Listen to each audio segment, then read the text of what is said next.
بسم اللہ الرحمن الرحیم۔ السلام علیکم ورحمۃ اللہ وبرکاتہ۔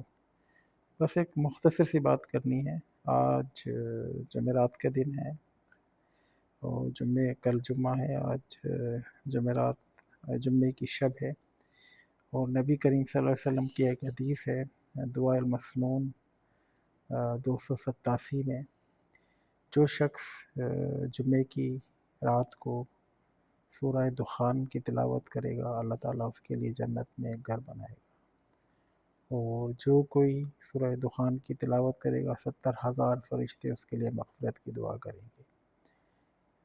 جیسا میں نے کہا، یہ دعائے مسنون میں 287 نمبر پر اس کا ریفرنس ہے۔ سورہ دخان 25ویں پارے کی صورت ہے اور اس میں 58 آیت ہیں، اور میرا نہیں خیال ہے کہ یہ 5 منٹ سے زیادہ لے گی۔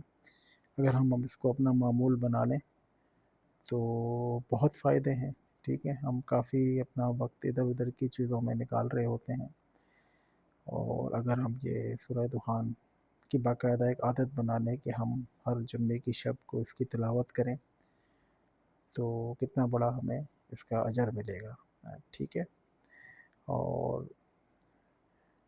اللہ تعالیٰ نے بعض صورتوں کو بعض مختلف مقامات پر، جس طرح سورہ ملک کی رات کو تلاوت قبر کے عذاب سے بچاتی ہے، ٹھیک ہے۔ سورہ یاسین کی تلاوت فجر کی نماز کے بعد سارا دن اللہ تعالیٰ آپ کو اپنی حفاظت میں رکھتا ہے۔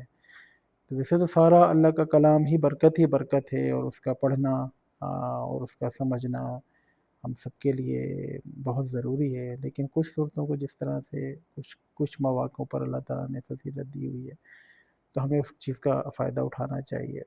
جس طرح سورہ واقعہ ہے، مغرب کی نماز کے بعد ہمیں پڑھنی چاہیے، اس سے فقر و فاقہ اور یہ اس طرح کی چیزیں دور ہو جاتی ہیں۔